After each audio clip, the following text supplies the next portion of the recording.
Carlos Yulo, pinasalamatan ang kanyang ama sa pagsalubong sa kanya sa Heroes Parade.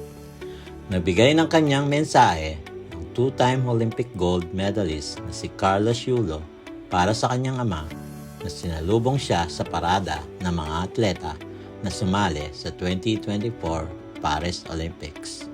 Sa kanyang mensahe, sinabi ni Carlos na kinatuwa niya ang pagsuporta ng kanyang ama at humingi rin ito ng pasensya dahil hindi niya ito masyadong nabigyan ng pansin. Kinumpirma rin ni Carlos na gusto niyang makipagkita sa kanyang ama. Maraming salamat pa. Masaya ako. Nakita kita doon, nakasuporta. Pasensya na, pa. Hindi ako masyado nakakaway. Ang daming nagpa-autograph. Niya. Kita-kits soon pa, wika pa niya. Matatandaan na matagal nang hindi nagkikita si Carlos at ang kanyang mga magulang. Simula nang magkaroon sila ng issue tungkol sa usapin sa pera. Samantala, maraming netizens ang natuwa sa ginawa ng batang atleta. Marami din na nag-comment. Sabi ni Om Salma, "Yan, tama yan. I-acknowledge mo kahit man lang yung ama mo. Kahit ako, naging basher tuloy nung jowa mo pa ang kasama mo sa Malacanang. Ice." Sabi naman ni Meg Athletics, "Anong aral ang matututunan dito? Tandaan, katotohanan ang susi sa tunay na kaligayaan." Ang tanong, totoo ba? Sinabi naman ni Odessa Pontanilla, "Dapat nilapitan at niyakap mo man lang ang iyong tatay.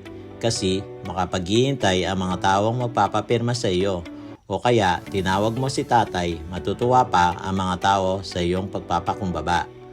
Kung gustong makasama ang tatay, pwede naman mapalapit niya ang kanyang tatay, makasama sa sasakyan, kung gugustuhin, magagawan ng paraan."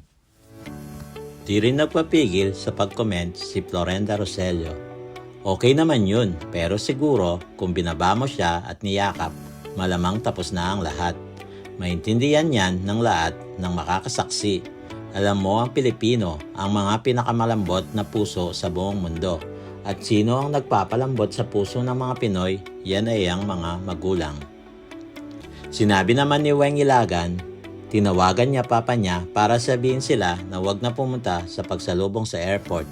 Sabi nga ng lolo, nakahanda na sana silang sumalubong. Tapos eto magpapasalamat siya dahil nakita niya papa niya sa initan na nakumakaway sa kanya kasama yung crowd. Ay, sablay na naman ang script. Kasunod naman si Rose Hernandez Garrioso, "Thank you Kaloy, napansin mo din papa mo. Yung kasama mo sa Malacanang, GF mo.